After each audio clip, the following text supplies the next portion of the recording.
पहले तो हिंदू होने का सर्टिफिकेट अपने आप को देना बंद कर दीजिए। आप हैं ही नहीं, सर्टिफिकेट लीजिए हमसे। Who are you? You are not a Hindu. अच्छा, हमको सिखा रिया है। आपको कोई ज्ञान नहीं है, ना इतिहास का ना भूगोल का। अखंड भारत ले आएंगे। अरे एक मिनट याद दिलाने दो, ये इनका इतिहास, इनका भी बारे में याद दिला दो। क्योंकि अरे 5 करोड़ का भ्रष्टाचारी शीला दीक्षित के चप्पल उठाने वाले को चुप करो जरा। आज पवन खेड़ा जैसे व्यक्ति की हालत आप देखिए, मतलब खाली गाली देना बच रह गया है, बाकी सब कुछ इन्होंने कर दिया। अंजना जी, मुझे तो आपत्ति इस बात की है, इन्होंने कहा मोहन भागवत जी का दिमाग नहीं, इन्होंने कहा हमारा दिमाग नहीं। हाँ, दिमाग सारे का सारा घुटने में राहुल गांधी का है। हेलो दोस्तों, स्वागत है आपका हमारे यूट्यूब चैनल बिंदास डिबेट शो में। आज की जो वीडियो है वो होने वाली है बीजेपी प्रवक्ता संबित पात्रा और कांग्रेस पार्टी के प्रवक्ता पवन खेड़ा के बीच में।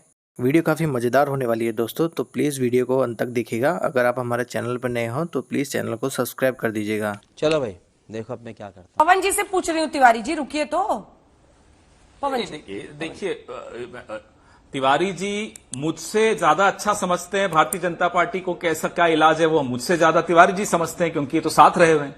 तो मैं इन पर कैसे टिप्पणी करूंगा। मैं आपको ये याद दिला दूं, अंजना जी या संबित पात्रा जी यहां बैठ के बोलते रहते हैं सबके बीच में। 2012 में नागपुर म्युनिसिपल कॉर्पोरेशन ने, भारतीय जनता पार्टी ने मुस्लिम लीग के साथ मिलकर म्युनिसिपल कॉर्पोरेशन पे शासन किया था। ये क्या लोगों को भाषण देते हैं बैठकर, अरे तुम उसके साथ मिल गए, तुम इनके साथ मिल गए। इनका तो कोई दीन ईमान, कोई धर्म मजहब कुछ है ही नहीं। अपने आप को हिंदू मानते कैसे, हमें तो ये नहीं समझ में आता। कोई हिंदू इस तरह की गतिविधि में संलिप्त हो ही नहीं सकता जिन गतिविधियों में आज भारतीय जनता पार्टी और संघ शामिल होता है। मैं उनको हिंदू, मैं वापस से दोहराता हूं, जो मस्जिदों के सामने खड़े होकर गाली गलौज करते हैं वो हिंदू नहीं है। ये भले उनके पीछे छिपा रहे हम हिंदू, हम हिंदू नहीं हो आप। पहले तो हिंदू होने का सर्टिफिकेट अपने आप को देना बंद कर दीजिए। आप हैं ही नहीं, सर्टिफिकेट लीजिए हमसे। Who are you? You are not a Hindu. कोई हिंदू ऐसे कर ही नहीं सकता। यहां आकर तिवारी जी को मौलवी मौलवी कर, क्या है ये तरीका है, ये सलीका है। सत्ता में हो तो थोड़ी जिम्मेदारी सीखो। ये मुस्कुरा रहे हो, बत्तीसी दिखाए जाते हो, सुबह से शाम तक बैठ के, शर्म नहीं आती तुमको यहां बैठकर? अजीब अजीब बातें करते हो। क्या क्या छवि बना रहे हो देश की पूरे विश्व में? शर्म आनी चाहिए, हंसी नहीं आनी चाहिए अभी आपको संबित पात्रा जी, जो आपने स्थिति बना दी इस देश की। हंसना मना है क्या? हर गली में झगड़ा, हर गली में दंगा, तो नहीं ये आपकी पहचान है, ये आपकी पहचान है। इसलिए यहां बैठकर भाषण मत दीजिए। आप तो अडवाणी जी को भी पाकिस्तानी मानेंगे। अरे कांग्रेस पार्टी विदेशी है, आप तो अडवाणी जी को पाकिस्तानी मानते हैं। मैं जानता हूं आपके क्या ओपिनियन है उनके बारे में। आपको कोई ज्ञान नहीं है, ना इतिहास का ना भूगोल का। अखंड भारत ले आएंगे। अरे 15% तो बर्दाश्त नहीं होते, 45% कैसे लाओगे? ना आप में कोई दिमाग है, ना आपके मोहन भागवत में कोई दिमाग है। अखंड भारत, मतलब अफगानिस्तान भी भारत में आ जाएगा, पाकिस्तान भी भारत में आ जाएगा। वो कह रहे हैं आप लोगों को कहने के बाद से सांप्रदायिक हिंसा बढ़ गया। सोच समझ के कुछ पढ़ लो, कुछ किताबें ले जाओ हमसे। समय बहुत है आपके पास, ले जाओ किताबें, पढ़ लो, थोड़ा ज्ञान बढ़ाओ, फिर आकर यहाँ भाषण दो और बत्तीसी दिखाओ। बहुत अच्छा बोला पवन जी। यहाँ बैठे बैठे हमारे तिवारी जी बेचारे अच्छे। अंजना जी अगर हो गया, तिवारी जी तो पहले शाखा में भी जाते थे। पूछिए किशोर तिवारी जी शाखा में जाते थे या नहीं जाते? चलो पूछिए अंजना जी, किशोर तिवारी जी पहले शाखा में जाते थे या नहीं जाते? हाँ, इनका थोड़ा है। मौलवी तिवारी, मौलवी तिवारी, क्या है? मौलवी क्या गाली होती है?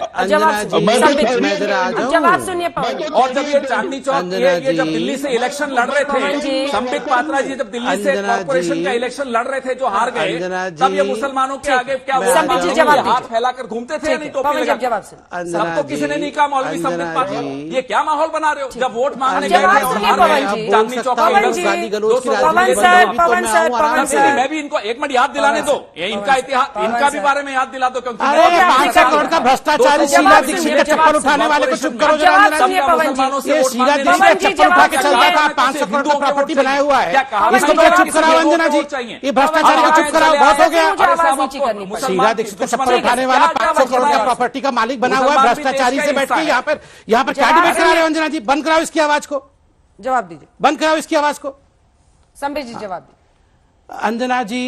अंजना जी मैं शांति से मुस्कुरा रहा था, उस पे भी हिंदुओं को इतनी गाली दे दी इन्होंने कि तुम्हारी इतनी हिम्मत, तुम मुस्कुरा रहे हो। हिंदू तो ऐसे हैं कि वो मुसलमानों के ऊपर आक्रमण करते हैं, तुमसे तो 15% भी संभाल, तुमसे तो अरे सर प्लीज ये अंजना जी, मैं इनके बीच में नहीं बोलता हूं, इनकी आवाज को बिल्कुल कम करके रखिए। ये लोग यही डिजर्व करते हैं। अंजना जी, इनकी आवाज को कम रखिए, क्योंकि मैं इनके बीच में नहीं बोलता हूं। मैं सबका एक एक करके जवाब लूंगी, जिसका नाम लूंगी वही बोल पाएगा। ऑन एयर उसी की आवाज बिल्कुल जाएगी। इन बेवकूफों की आवाज को कम रखिए। अब ऑन एयर जिसकी आवाज जाएगी उसी की जाएगी। Please please Pawan ji, please submit. देखिए अंजना जी, मुझे तो बहुत तकलीफ होती है कांग्रेस की ये हालत देख करके।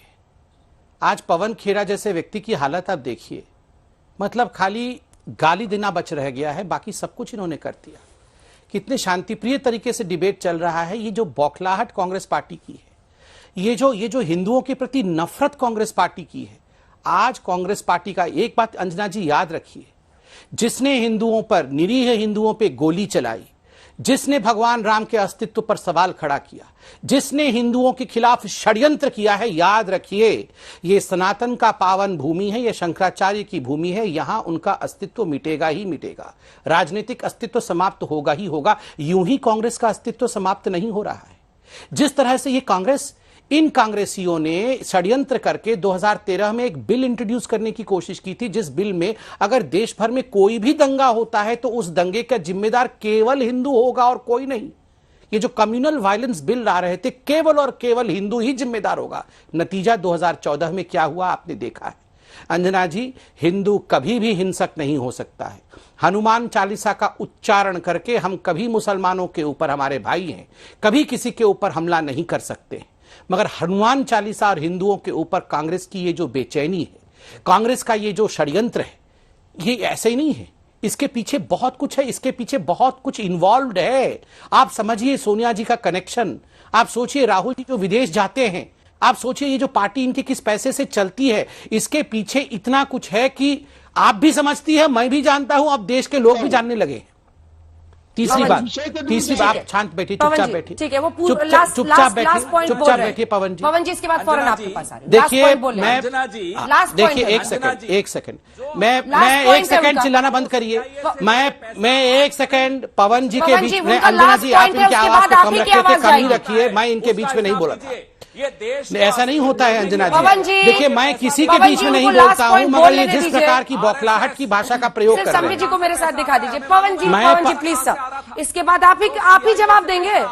पवन जी प्लीज सर, आवाज कम करिए, ये लोग पूरा मानसिक संतुलन खो बैठे हैं। Last point Sambit ji, thank you. Last point. देखिए अंजना जी, ये शांत होंगे तभी तो बोल पाऊंगा। अंजना जी, मुझे तो आपत्ति इस बात की है, इन्होंने कहा मोहन भागवत जी का दिमाग नहीं, इन्होंने कहा हमारा दिमाग नहीं। हां, दिमाग सारे का सारा घुटने में राहुल गांधी का है, ये देश जानता है। ये दिमाग शब्द का प्रयोग आप इतनी बार क्यों करते हैं? जिसके नेता के पास, नेता का दिमाग घुटने में होता है, वो इतनी दिमाग नहीं है, दिमाग नहीं है, दिमाग नहीं है, नहीं। अंजना जी, मोहन भागवत जी कितने सीनियर व्यक्ति है, उनके लिए आपने मेरे लिए कह दिया होता कोई बात नहीं, हम उम्र हैं, आपने मेरे लिए कह दिया होता, चलिए ठीक बात है। ठीक है, मोहन भागवत जी के लिए इस प्रकार के शब्दों का प्रयोग